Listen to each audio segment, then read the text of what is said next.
Have you ever tried talking to your partner and just felt like you're speaking two completely different languages?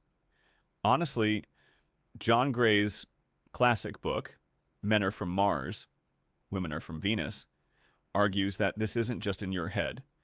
Metaphorically, we basically come from different planets. We have different native languages, different emotional needs, and totally different ways of reacting to stress. When we expect our partners to think and feel exactly the way we do, we're just setting ourselves up for a headache, and it doesn't work well for a healthy relationship. The secret to a good relationship isn't forcing your partner to change. Think about how you handle a really bad day. You are totally fed up from work. When a guy gets stressed out, he usually doesn't want to talk about it. He retreats into what Gray calls the cave. He wants to be left alone to solve the problem, or just distract himself, maybe by playing a game or watching a video. He needs personal space. But when a woman is stressed, she generally doesn't want space. She wants to talk. She goes to the well to share her feelings with someone she trusts. The blow up happens when a woman tries to follow a guy into his cave to force him to talk, or when a guy ignores a woman's need to vent because he thinks she should just deal with it quietly. It is only this misunderstanding that creates cracks between you and your partner. Mr. Fix-It and the Home Improvement Committee. Okay, here is probably the most common argument in modern history, trust me. The woman complains about a bad day, and the man immediately jumps in with a solution. Men are natural fixers. To us, offering a solution is a sign that we care, but women aren't usually looking for solutions when they vent. They're looking for empathy. When a guy interrupts to fix the problem, it makes her feel like she's not being heard.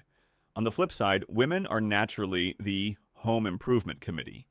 They love offering unsolicited advice to help their partners improve. But to a guy, unsolicited advice just feels like you don't trust him to do it right.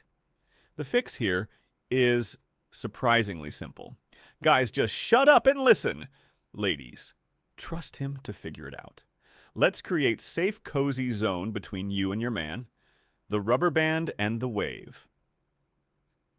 Intimacy is kind of weird, right? It turns out men operate a lot like rubber bands. They pull away, they crave independence, and they create distance. But, and this is key, if you actually let them stretch, they'll naturally spring back with even more affection. If you chase a guy when he pulls away, the rubber band goes slack, and he loses that drive to return.